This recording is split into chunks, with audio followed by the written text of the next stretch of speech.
వచ్చింది. జెరూసలంలోని అల్ అక్సా మసీద్ దగ్గరలో క్షిపణుల దాడి చేసినట్టుగా తెలుస్తోంది. రంజాన్ రోజునే ఇరాన్ అటాక్ చేయడంతో అక్కడ తీవ్రంగా నష్టపోయినట్లుగా తెలుస్తోంది.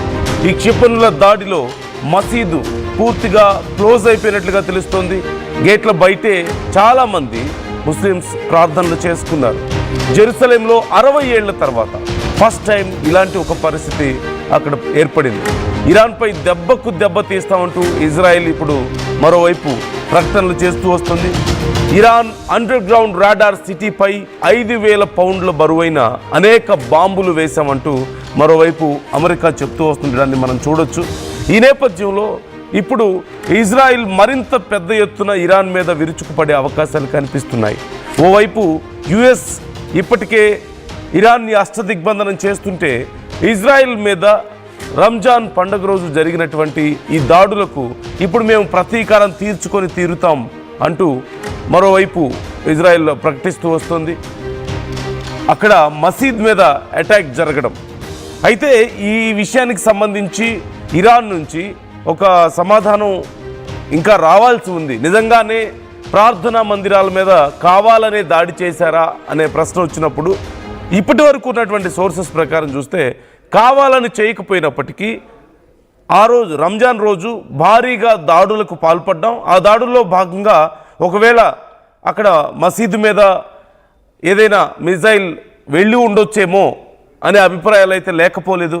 దీనివల్ల కొంత ఉద్రిక్త పరిస్థితులు మనం చూసాం. గల్ఫ్ దేశాల్లో చాలా వరకు బహిరంగ ప్రదేశాల్లో ప్రార్థనలు నిలిపివేయడం కానీ ఓన్లీ క్లోజ్డ్ ఏరియాస్లో మాత్రమే, ముఖ్యంగా మసీదులో మాత్రమే ఈ ప్రార్థనలు చేసుకోవాలంటూ చెప్పడం, కొంత భయాందోళన మధ్య వేడుకల్ని చేసుకోవాల్సిన పరిస్థితి రావడం మనం చూసాం. ఇటు ఇజ్రాయెల్లోనూ అదే పరిస్థితి నెలకొన్నట్లుగా తెలుస్తుంది. ఇన్ఫ్యాక్ట్ ఇరాన్లో కూడా భయం లేకపోలేదు. అయితే ఇజ్రాయెల్లో ఒక మసీద్ మీద ఇలాంటి ఒక దాడి జరగడం మాత్రం ఖచ్చితంగా చాలా తీవ్రమైనటువంటి చర్యగా ఇప్పుడు ఇజ్రాయెల్ భావిస్తోంది. జెరూసలేంలో అల్ అక్సా మసీద్ దగ్గరలో ఈ క్షిపణుల దాడి జరిగినట్లుగా మనకి సమాచారం అందుతుంది. రంజాన్ రోజునే జరగడంతో ఇప్పుడు మొత్తం తర్వాత మసీద్ అంతా క్లోజ్ చేసేశారు. గేట్ల బయటే అందరూ ప్రార్థనలు చేసుకోవాల్సిన పరిస్థితి వచ్చింది. గత 60 ఏళ్లలో ఇలాంటి ఒక పరిస్థితి రావడం మాత్రం ఇదే అంటూ వాళ్ళు చెప్తుండడాన్ని మనం చూస్తున్నాం. దీనికి సంబంధించి ఇప్పుడు మరిన్ని ప్రతిదాడులు చేసేందుకు ఇప్పటికే ఇజ్రాయెల్ ప్లాన్ చేసుకుంటున్నట్లుగా కనపడుతోంది. మరోవైపు ఇరాన్ వైపు నుంచి కూడా ఇంకా ఎక్కువ పెద్ద ఎత్తున బ్యాలిస్టిక్ క్షిపణులు సైతం ఉపయోగిస్తున్నట్లుగా సమాచారం అందుతోంది. ఇప్పటి వరకు ఏ సామర్థ్యం అయితే ఇరాన్ దగ్గర లేదు అని అందరూ అనుకున్నారో ఇప్పుడు ఆ సామర్థ్యాన్ని ఇరాన్ కలిగి ఉంది. అండ్ పూర్తి స్థాయిలో ఇరాన్ మనం చూస్తున్నాం సమ్ డాన్సింగ్ మిజైల్స్ అని చెప్పేసి, ఈవెన్ రాడార్ సిస్టమ్స్ని, యాంటీ మిజైల్ డిఫెన్స్ సిస్టమ్స్ని సైతం ఓవర్కమ్ చేసి వెళ్ళి టార్గెట్స్ని ఛేదించగలిగేటువంటి మిజైల్స్ని ఇరాన్ దగ్గర ఉన్నాయని తెలిసి, ఇంటర్ కాంటినెంటల్ బ్యాలిస్టిక్ మిజైల్స్ సైతం ఇరాన్ డెవలప్ చేసుకుందని తెలిసి ఇప్పుడు అమెరికా సైతం భయపడుతున్నటువంటి పరిస్థితి కనపడుతోంది. ఇలాంటి తరుణంలో నెక్స్ట్ ఏ స్థాయికి యుద్ధం వెళ్ళబోతుందో అన్న భయం అందరిలోనూ కనిపిస్తోంది. ఓవైపు స్ట్రైట్ ఆఫ్ హార్ముజ్ని ఓపెన్ చేయడానికి అమెరికా తీవ్ర ప్రయత్నాలు చేస్తున్న నేపథ్యంలో అక్కడ ఉన్నటువంటి సీ మైన్స్ ద్వారా లేదంటే వాళ్ళకు ఉన్నటువంటి మస్కిటో ఫ్లీట్స్ ద్వారా ఇప్పటికే హార్ముజ్ జలసంధిని టచ్ చేయలేని విధంగా అమెరికా అబ్రహం లింకన్ని రంగంలోకి దించినా సరే, జార్జ్ బుష్ని రంగంలోకి దించినా సరే, యుఎస్ఎస్ జార్జ్ బుష్ని రంగంలోకి దించినా సరే ఎట్టి పరిస్థితుల్లోనూ అక్కడ కనీసం అడుగు పెట్టలేని పరిస్థితి కనిపిస్తోంది. ఇలాంటి సందర్భంలో అమెరికా కొంత యూరోపియన్ కంట్రీస్ని కూడా ఇన్వాల్వ్ చేసే ప్రయత్నం చేసింది, నాటోని ఇన్వాల్వ్ చేసే ప్రయత్నం చేస్తుంది. కానీ వాళ్ళెవరూ మేము మద్దతు ఇవ్వము అని చెప్పడాన్ని మనం చూస్తున్నాం. ఖండిస్తున్నారు. ఇరాన్ గల్ఫ్ దేశాల మీద దాడి చేయడాన్ని మేము ఖండిస్తున్నాం అంటూ నాటో ప్రకటించింది. కానీ డైరెక్ట్గా యుద్ధంలోకి దిగడానికి మాత్రం వాళ్ళు ముందుకు రాకపోవడం, ట్రంప్ అనుకున్నటువంటి పరిస్థితి లేకపోవడంతో ఇప్పుడు ట్రంప్ కూడా కొంత గందరగోళంలో ఉన్నాడు. మరోవైపు ఇజ్రాయెల్ సైతం రోజు రోజుకి తీవ్రంగా నష్టపోతున్నటువంటి పరిస్థితి కనపడుతుంది. ఇరాన్ విషయంలో తమ అంచనాలు పూర్తిగా తప్పాయి అనేది మాత్రం చాలా క్లియర్గా తెలుస్తోంది. ఒక్కొక్కటిగా ఇరాన్ బయటకు తీస్తున్నటువంటి ఈ అస్త్రాలతో, ఈ వెపన్స్తో ఇప్పుడు అమెరికా, ఇజ్రాయెల్ రెండు దేశాలు కూడా కొంత భయాందోళనకు గురవుతున్నటువంటి పరిస్థితి కనపడుతుంది. ఇది ఎక్స్పెక్ట్ చేసింది కాదు. ఖచ్చితంగా ఇన్ని రోజుల పాటు యుద్ధం జరుగుతుంది కానీ ఇంత భయంకరమైనటువంటి యుద్ధాన్ని కానీ ఇంతవరకు ఎక్స్పెక్ట్ చేయలేదు ఎప్పుడు.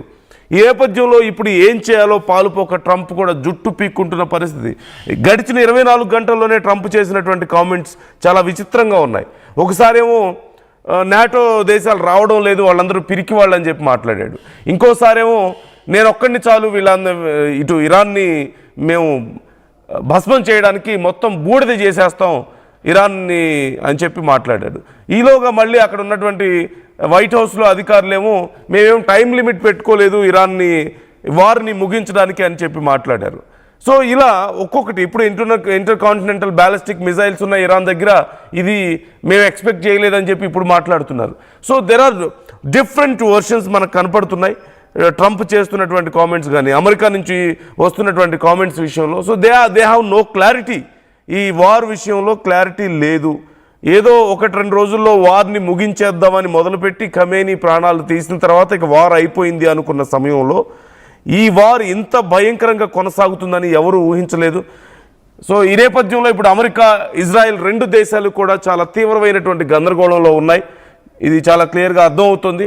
మరోవైపు స్ట్రైట్ ఆఫ్ హార్మూజ్ని ఎలాగైనా సరే విడిపించాలి, తన మీద ఉన్న ఒత్తిడిని తగ్గించాలి అని చెప్పేసి అమెరికా చేస్తున్నటువంటి ప్రయత్నాలకు ఇరాన్ మరింత పెద్ద ఎత్తున కట్టడి చేస్తుండడాన్ని మనం చూస్తున్నాం. సో వెరీ సింపుల్గా చెప్పాలంటే ఇప్పుడు జెరూసలంలో జరిగినటువంటి ఈ దాడికి ప్రతి దాడులకు ఓవైపు ఇజ్రాయెల్ సిద్ధమవుతోంది. ఇది ఖచ్చితంగా చాలా అమానవీయ చర్యగా ఇజ్రాయెల్ భావిస్తోంది. ఓ పక్క సహజంగా యుద్ధం జరిగే సమయంలో మొన్న చూసాం మనం పాకిస్తాన్ ఆఫ్ఘనిస్తాన్కి సంబంధించినటువంటి ఇన్సిడెంట్. ఆఫ్ఘనిస్తాన్లో ఒక హాస్పిటల్ మీద పాకిస్తాన్ దాడి చేయడంతో అనేక వందల మంది ప్రాణాలు కోల్పోయారు. ప్రపంచం అంతా కూడా దీన్ని తప్పుపట్టింది. పాకిస్తాన్ ఇంత సిగ్గుమాలిన చర్యలు ఎలా చేస్తుంది అంటూ ప్రశ్నించారు. సో ఇక్కడ ఈవెన్ పాకిస్తాన్ భారతదేశం మీద కూడా హాస్పిటల్స్ మీద అలాగే టెంపుల్స్ మీద దాడి చేయడానికి ప్రయత్నాలు చేసింది భారత్ పాకిస్తాన్ యుద్ధం చేస్తున్న సమయంలో. ఖచ్చితంగా ఇలాంటి చర్యలు అంటే యుద్ధంతో సంబంధం లేని సామాన్య ప్రజల్ని, ముఖ్యంగా మతపరమైనటువంటి ప్రాక్టీసుల్లో ఉన్న వాళ్ళను, హాస్పిటల్స్లో ఉన్న వాళ్ళని టార్గెట్ చేయడం అనేది అతి దారుణమైనటువంటి చర్యలుగా మనం భావిస్తూ ఉంటాం. అంటే అమాయకుల మీద ఈ దాడులు చేయడాన్ని మనం దారుణంగా భావిస్తూ ఉంటాం. ఇప్పుడు ఇజ్రాయెల్ సైతం ఈ విషయంలో చాలా సీరియస్ అయినట్లుగా కనపడుతుంది. ఈ నేపథ్యంలోనే మరిన్ని ప్రతి దాడులకు సిద్ధమవుతున్నట్లుగా తెలుస్తుంది. చాలా కీలకమైనటువంటి ప్రాంతాల మీద మరిన్ని దాడులు జరుగుతాయంటూ ఇప్పటికే హెచ్చరికలు జారీ చేశారు. ఈ నేపథ్యంలో ఇటు ఇరాన్ కూడా సిద్ధమై ఉంది. అట్ ది సేమ్ టైం ఇప్పుడు ఈ వార్లో నెక్స్ట్ స్టెప్ పడడం అనేదే అంటే కీలకమైనటువంటి స్టెప్. ఎవరో ఒకరికి ఫేవర్గా ఈ యుద్ధం మారడం కానీ, లేకపోతే ఎవరో ఒకరికి అతి తీవ్రమైనటువంటి నష్టం జరిగి ఇక యుద్ధం చేయలేని పరిస్థితి రావడం కానీ, ఇలాంటి పరిస్థితులు మనకి ఎక్కడా కనిపించడం లేదు. ఇట్స్ లైక్ కంటికి కన్ను పంటికి పన్ను అన్నట్లుగా ఒకరికొకరు మీరు ఒక దెబ్బ కొడితే మేము ఒక దెబ్బ కొడతాం అన్నట్లుగా ఉంది పరిస్థితి. ఈవెన్ ఇజ్రాయెల్ అండ్ అమెరికా కలిసి కూడా ఇరాన్ని పూర్తి స్థాయిలో దెబ్బతీయడంలో ఫెయిల్ అయ్యాయి. And they don't have any hope about winnowing the war ఖచ్చితంగా. సో ఏం జరుగుతుంది అనేది ఎవరికి అంతుపట్టని పరిస్థితి, అర్థం కాని పరిస్థితి ఉంది. వార్ పూర్తి స్థాయిలో ఖచ్చితంగా ఇరాన్ గెలుస్తుందా అంటే లేదు. కానీ యుద్ధంలో బలం పరంగా గెలవలేకపోయినప్పటికీ